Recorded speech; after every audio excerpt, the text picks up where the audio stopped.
Ceci, chers téléspectateurs, sera peut-être l'unique fois de votre vie où vous aurez l'occasion d'entendre une information non censurée. Ce que j'ai à vous dire est très important. J'ai dû tuer beaucoup de monde et je serai moi-même tué pour vous transmettre ce message. J'ai dû prendre la décision de faire passer votre intérêt avant ma propre vie. Je le fais d'abord pour vous. Pour que vous vous réveilliez et que vous changiez. Mais avant de vous dire ce que j'attends de vous, je vais vous donner les faits. Et ce sont vraiment les faits. La NSA enregistre tous les coups de fil, les emails, les textos sur la Terre, les gens comme Snowden ou Assange qui nous donnent les infos nécessaires pour protéger la démocratie sont traqués et persécutés par le gouvernement des États-Unis. Ce gouvernement a été fondé par les riches. Il aime maintenir le peuple dans le noir, dans l'ignorance, à un niveau intellectuel infantile. Il s'assure que le peuple est occupé à faire de l'argent pour survivre, qu'il s'occupe de sa famille, de sa maison, de son jardin. Ils veulent faire croire aux gens qu'ils sont libres, qu'ils ont le choix de faire ce qu'ils veulent. Mais ils ne peuvent pas. Les personnes qui vous représentent sont payées pour que vous restiez dans votre bêtise, dans votre petit monde bien fermé sur lui-même. Comment se fait-il qu'il n'y ait pas de législation sur les armes à feu alors qu'il y a un massacre tous les mois? Aux États-Unis, il y a 11 000 morts par arme à feu tous les ans. En Angleterre, seulement 300. Pourquoi? Parce qu'en Angleterre, ils n'ont pas d'armes. Les gens ne possèdent pas d'armes. Point à la ligne.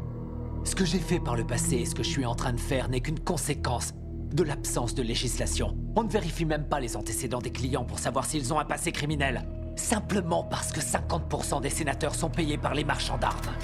Alors réveillez-vous. L'assurance maladie. Elle bénéficierait à 90% de la population américaine. Pour faire simple, tous les pays développés l'ont déjà. Et presque 50% des Américains sont contre. Parce que le lavage de cerveau médiatique fonctionne à merveille. La guerre en Irak était criminelle. Bush, Cheney et Rumsfeld ont menti aux Nations Unies et au reste du monde. Saddam n'avait pas d'armes de destruction massive et n'avait rien à voir avec Al-Qaïda. Nous savons que nos amis saoudiens ont financé les attaques du 11 septembre. Mais à cause de leur pétrole, nous ne faisons rien contre eux. À la place, nous avons envoyé nos soldats se faire tuer dans des pays qui n'ont rien à voir avec le terrorisme intérieur. Pourquoi Obama n'a pas fait juger le gouvernement Bush? Bush a coûté des centaines de milliards aux contribuables et a commis des crimes de guerre. Pourquoi Obama n'a-t-il entrepris aucune action en justice? Parce qu'ils sont tous les deux membres du même club.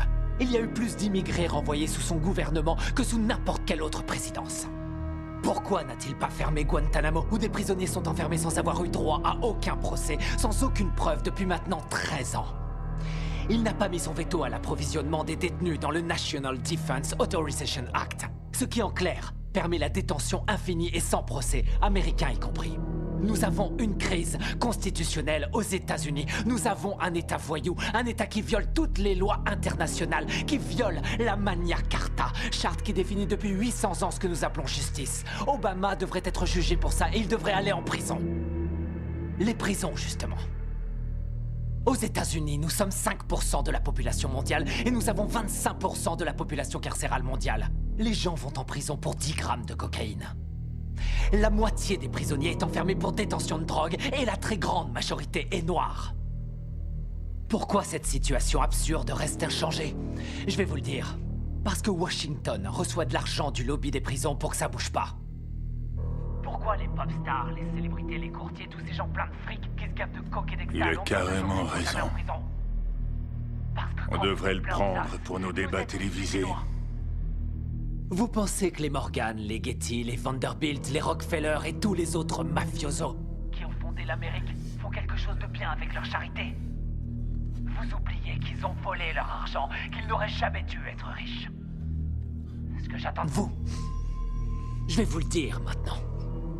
Ce que j'attends de vous, c'est que vous changiez le monde. Et ça ne se fera pas tout seul, ça ne se fera pas pacifiquement.